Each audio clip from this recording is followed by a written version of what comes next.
Halo Malaysia, halo. Asal usul Chola Empire ialah kerajaan Indonesia lah. Ini adalah di zaman Jepun. Sukarno memanggil Jepun sebagai penyelamat Indonesia ataupun Indonesian. Pada masa ini, Sukarno melaungkan, saya dengan ini menyerahkan spender, suara dalam dan juga anak gadis saya kepada orang Jepun. Betapa hinanya orang Indon. Okey guys, pada zaman ni keturunan India Bangla lah yang paling berjaya sekali dekat Indon. Jepun jajah Indon ya, tahun 1938 hingga 1942 hinggalah 1945. Bukan saja Jepun jajah Indon, Indon jadi babu pada Jepun. Mari ikut saya kerja untuk Nippon. Saya ketua babu adalah ranking paling tinggi di Indonesia pada zaman Jepun. Selain menjadi baruah Jepun dan juga penjilat punggung Jepun, penjilat lah, Indon juga telah membunuh ramai rakyat Belanda lah. Mari kita ajak Jepun bantai Belanda. Sebab itulah Indon di Malaysia dipanggil tong sampah. Indon ada baik ada jahat. Masalah yang baik ni tak banyak lah, yang jahatnya banyak lah. Macam dalam kandang kau letak seekor babi, kau letak seekor anjing. Macam itulah dua-dua haram. Indon ni penjilat Jepun. Semasa lawatan Jepun, Jepun terkejut kerana Indon canggup membau kentut orang Jepun. Mereka terkejut lah. Indon tak pernah lah buat macam ni, tapi mereka ni memang kuat bodik. Wanita Indon bosnya dihantar ke Jepun sebagai hadiah. Pada masa ni memang Indon dah tak ada agama lah, Bhinneka Tunggal. Itu yang Indon banggakan. Pancasila, pantat sila. Ayo kerja, keturunan Indon adalah bangsat. Beginilah ya cara orang Indon 7 keturunan bangsat ni kerja. Bayangkan sekarang ni mungkin keturunan keempat ke lima lah.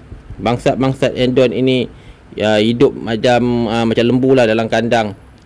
Kandang ataupun ayam. Beza dengan kita dekat Malaysia, negara lain, Indon hidup dalam kandang. Malunya kerja 16 jam. Lembu pun dekat Malaysia pun tak kerja sampai 16 jam. Lembu kerja dia pergi makan, lepas tu berak kencing, lepas tu potong. Paling lama lembu 4 tahun. Indon kerja dengan Jepun bertahun-tahun. Nak haram sungguh. Pada masa ni Sukarno cakap, wahai rakyatku, aku mau kamu mencium punggung Jepun. Jilat punggungku, jilat punggungku, jilat punggungku. Rakyat Indon pada masa ni dihasut oleh Sukarno lah, suruh jilat punggung Jepun. Saya mau cakap, Jepun akan membebaskan Indonesia. Kepala bapak kau lah Indon, celaka lah, aku ni kerja berat. Macam itulah. Rakyat Indon sebenarnya tak puas hati lah dengan Sukarno. Ayo, cium punggung Jepun, Nippon. Dengan ini, saya meletakkan telur saya sebagai pajakan. Siapa yang melawan Jepun, akan ku hisap telurnya. Itulah Indon. Memang tak tahu malu, tak ada adab. Banyak jadi gay. Celaka lah. Memang masa ni memang high lah. Banyak lah orang Indon ambil ketum, gam.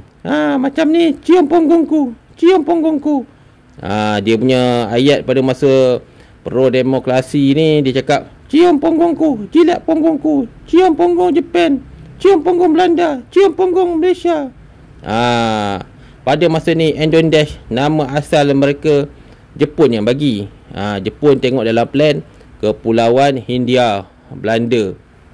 Cium punggungku. Masa ni kalau nak tahu, tahun 1957 Malaysia telah menerima juga pendatang haram daripada bukan saja Jepun, daripada Asia Utara, Asia Selatan. Indon kesian 80 tahun jadi babu, cium punggungku. Itulah Indon. Nak buat macam mana? Dah dia yang pilih nak jadi babu ke, anjing ke, kucing ke. Okey guys, ini adalah Indon ditangkap kerana merogol ayam lah di lautan. Ayam pun dirogol. Anda bayanglah. Sumatera, Kalimantan, Papua memang tak suka Indon. Kalau orang Papua tu, kalau dia jumpa Indon dekat Papua, memang dia ludah-ludah lah. Apa mau tengok pak? Ini bendera kami mak. Kamu pergi balik Endon lah. Okey mak lu. Hidup di Endon sangat susah, sangat miskin. Askar-askar Endon pula pun takut nak mati. Kalau mati dah tak ada dapat gaji, anak nanti duduk dekat jalan. Hidup di Endon sangat susah. Ya betul. Hidup segan mati tak mau, seperti anjing yang mencium najisku. Dekat Endon macam tu lah. Dah tak ada nak buat apa kan. Cium punggung, cium najis. Kami sangat kecewa sama Endon. Lihatlah banjir. Endon tak datang. Mau tidur. Diamlah babi. Malu kan. Endon dia tak nak terima bantuan seluruh dunia sebab dia malu. Dia takut dunia melihat. Lepas tu dekat Endon macam lembu lah. Bila orang Aceh marah bawa bendera, boleh pula dia sound. Bapak kemerdekaan Endon Dash dari dulu kuat main telur, tak maju-maju. Yang dia tahu, kawan dengan Mak Saleh, kawan dengan perempuan Jepun. Nasib baik dia tak kawan dengan perempuan Melayu. Bapak kemerdekaan Endon lah puncanya Endon menjadi begini. Dah 80 tahun Endon tak jadi apa. Apapun akhirnya Malaysia menang. Hidup Malaysia.